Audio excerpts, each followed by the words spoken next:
Now they're having a formal forensic-style debate. You can tell the two tables, the judges in front. Those debates are purely measured on evidence and science. Yeah. You have your claim, data, warrant. Fair point. It's not persuasion. That's persuasion is different than debate, than argumentation and debate.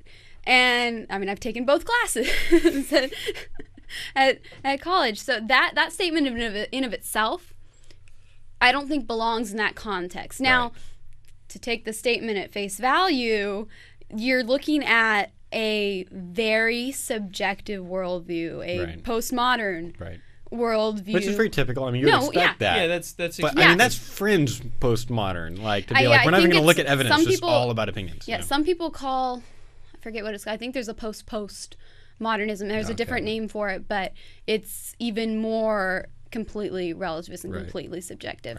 But they believe that there are no things that we can know. That statement they're making sounds terrible to any people who believe in a form of absolute truth and believe in evidence and science. Right. But it's actually a pretty clear expression of a prevalent worldview. Yeah, which is interesting. One of the things that I was thinking when I saw it, it is a student thing, and it looks like not only are they just ill prepared, it's I wouldn't say they're ill prepared necessarily. Well, they're ill prepared to do what their parent organization expected, or what we would expect an organization-sponsored club on a campus to behave as. They didn't follow that. Right. But I think they did point out a very specific worldview that, by and large, is the worldview that runs our nation. Sadly, it's very prevalent in the academic field. Very prevalent, and we don't. I mean, you look at judging, judgments and the way things. It's extremely rare on major issues like that to see science be the only thing we hold to, and we allow no personal. In usually it's the reverse. Very little science and mostly personal. It's just sad that in this case it's so obvious. Yeah. And in a place where you'd expect it to be completely absent, it's like a forensic debate. But some of the other statements might help clarify why it seems they were. I mean, the one thing I was going to say about that is, I mean, that's certainly gutsy. No, it is gutsy, and I think they were bringing out and the first thing I wanted to do when I first saw it, the first thing I wanted to do was give the girl who said this the benefit of the doubt. It was like, maybe, because we talk in Justice for All, sometimes when people say we don't know when life begins, they don't mean biological life. Sometimes they mean we don't know philosophically when a valuable person has begun. So we asked them that clarification question: do you mean biological life or like philosophical personhood, whatever? And then people let us know, and we know which way to go. And I was like, I'm trying, because this would make more sense if she meant philosophical personhood, but it sure seems she kind of nixes that one completely. It seems like she's talking about biological life, and so I'm trying to give you the benefit of the doubt, and I don't think you deserve it this time, kind of a thing. Read the next statement. Next clip, she says, it's a matter of reproductive choice. The living, breathing, sentient being that has control over her body is the one that we listen to, not science. Excuse me. How do you know that something is a living, breathing, sentient human being? I don't know, but we certainly wouldn't use science to figure that out because we don't listen to science. That's the problem, the key problem that they're not recognizing. She has to really regret those last two words. You can completely disavow science. Right. And facts of all kinds. You can say, well, how do we know it's really a tree? Maybe we're just feeling it's a tree. I mean, you can go that subjective. Right. But then you can't defend the rights of a sentient human being over the rights of a non-sentient human being if you have no standard of what sentience is.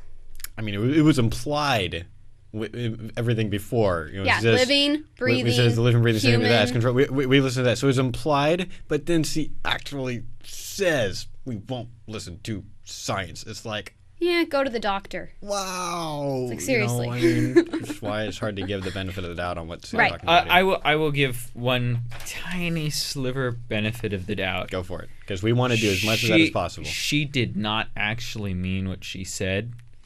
She went out of it going, I was trying to say something that I couldn't say. And the reason I've been in policy debates on less controversial issues. Right. More of your social policy or government policy right. can be very controversial. mock debates, Lincoln Douglas style stuff. And I'll be I'm trapped. I got to say something. Okay, so I'm just going to throw out something radical. And I go down. I'm like, man. Well, now I've put it out there. And if I expect to look even consistent, I just got to continue pressing forward. And if I'm in the closed door afterward and it's like, I don't really mean that. I just needed to say something. And we can assume, just from the way they're talking about these their arguments, we can assume that the other side is probably making a scientific argument. It's based on, and so they're and we know they used at some point a video that had photos of abortion. Right. So that's implied later on. They're looking at, okay, how do we completely undermine their argument? Well, let's destroy science, their only evidence, which would be a great tactic if you can do that and survive. And you can't. And then my last comment on this is if they truly did do kind of what I was saying before, slip of the tongue, but I had to stick to it because it's all I had, then what I would expect is Planned Parenthood to step in and go, well, they weren't well trained and they had a slip of the tongue and this, and this, and we understand where science is. And there's no doubt that was their argument, though. But they make it pretty clear, at least both as a club and as the parent organization, that they're unwilling to recant. I haven't. I mean, it's possible it's happened and I'm not aware of it, but I have not seen any recantation or anything. They say later on, I think we're talking about science as if it's something that is absolutely concrete, as if there's absolute proof that there is, life and there is not life and all this stuff like that. There's people from this side, from their research groups, the pro-lifers, that say the heart beats in 21 days. There's people on our side that have researched this and say is that the heart doesn't beat until 24 weeks. And so it is. It is completely different. End quote. So okay. She's right on one thing. Science is not absolutely correct. It's always changing. We're always discovering new things. Right. Okay, the heart might not beat at 21 days. Some babies it beats a little earlier. Some babies it might beat a couple days later. But unless the baby's gonna die, unless it's the child is not forming in birth the defect, usual 99.9% of the time way, the heart is beating long before. You know what watching this was reminiscent of for me was that South Carolina, the Miss Universe or Miss Teen USA 2007, the one, some kids don't have maps, that girl, the one on. I've seen that video. Oh wait, that sounds really familiar. Like the most scene, like she was giving an answer about, I forget what, but she was like really, really, really like rambling, and she had no idea kind of where to go with it, and finally arrived at this point that was just like really, really stupid, and she felt really bad. She's apparently a lot smarter than she came off, but that's like this is what when you're put on the spot. This is what is reminiscent of to me. Is like it's like they're trying to grasp onto something. She's trying to reach. Well, and no consensus doesn't mean lack of truth. Exactly. Okay, there's some people who are saying the heart doesn't beat till the baby's born. Right. They're idiots. They're wrong. They're wrong. Okay. They're wrong. Or trying really hard to back up what they want to be true. Yes. But they're not right. Yeah. And that's the thing. She's saying that there cannot be any form of absolute truth. So here's what I would say. Just in case, like, I'm in this pro-life bubble that I try not to be in, where I'm not, maybe I've only seen the stuff that says 22 days. Okay.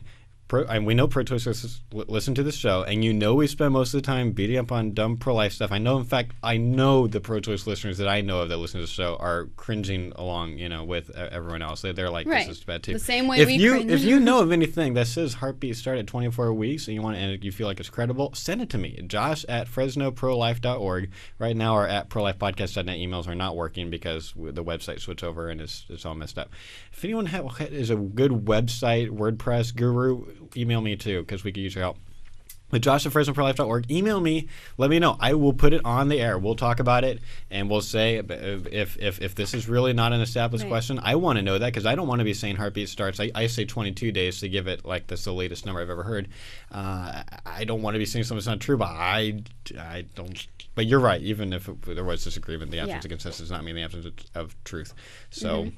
I mean, really big. Let's say let's say there are people saying that heartbeat doesn't start till 24 weeks. Well, then they should be asking big questions like, well, why do all the embryologists say that it starts at 22 days? Like you would think. There's a bunch of misinformed people out there, regardless of the abortion debate. Right. I mean, what about when people go in for their ultrasounds and there's like this thing thumping like a heart at at their early ultrasound. Right. I mean, if it was even 20% of the time you had heartbeat later than, I don't know, let's say 2 months, there's a bunch of people, a bunch of families who are going to be going to specialists going, is something wrong with the embryo? Right. Is something wrong with the fetus? Right. Because established medical practice is if you are intending to bear a child and you have conceived, they're looking for certain biological presences. Right. And if they're not there, there's Something's an entire industry that's going to be looking into it. What about all the recorded medically. heartbeats that, I mean, when we have like actual, like we record from like obstetricians that have put on their websites, baby heartbeats at like, 12 weeks. I mean, what? She may have just had a slip of the tongue and meant 24 days. Now, it wouldn't have made as strong a point, but, then you're talking about a difference of 3 days. He's like, well, they're saying 21 days. We say 24 days. Like, she's not going to. That's not as big No one makes that argument. Okay. So that's. I come back to the thought, though, that she was, like I've been, trapped in not being able to go anywhere, just like this gal, Miss Universe or Miss Teen USA. Right. and if any of you have ever done any public speaking, it can be. It's kind of a different, scary world, and sometimes you're just throwing stuff out there and you regret it afterward, and this could be a case of that. They're having several of those moments. I want to clear up one thing, though, that they said that I think could be confusing to pro-lifers, and I spent some time talking to Trent Horn to make sure that I had my science right on this, because there's the closest to a good scientific argument I heard in the video was the one of the girls says, I mean, I have a cold, so say that I have a virus in my body, and that's also something little and living inside of me. But if I'm going to try and kill it, I'm not going to be like, oh no, it was a virus thing. I just killed a life. It's not something that, it's not the same thing. End quote. And she's right. A fetus and a virus. Not the same thing. And so Trent Horn was, because he's studied this more, because he's been studying about organisms and all this stuff. There is controversy about whether or not viruses are alive. Right. The things that they do, does that constitute life or not? But even if they there's are, debate there. They're not a human life, which is the specification we're making. Because even if you have a tapeworm living inside of you, a living whole organism of the tapeworm species, that's not the point. It's clearly not. It's not human. A virus is just genetic material in a protein cell. Yep. Okay. It will attempt to attach to a living organism or the cells of a living organism and try to corrupt the cell that it's attached to. It'll hijack the cell's machinery, destroys the cell, more viruses are made, etc. A virus has to destroy another organism or co-opt another organism's cells to reproduce itself, which is way different than an embryo. Which has the capacity for cellular reproduction and will adjust to its surroundings, develop into a full-grown human. Viruses just replicate themselves. Viruses don't grow. And you're right. There's a debate. Are they alive? I mean, in a sense, viruses are alive in the same way that a forest fire is alive. So there's that debate, but that's nothing to do with this. So it was just painful. So, but it's a common argument. Take a look at the video, watch it, comment. Consider it, and if you're pro-choice and you've seen anything that suggests that a heartbeat, let's not even say 24 weeks, anytime after 22 days, I want to see that evidence. Send it to me. You've been watching Life Report, pro-life talk, real-world answers. Life Report is produced by Right to Life of Central California.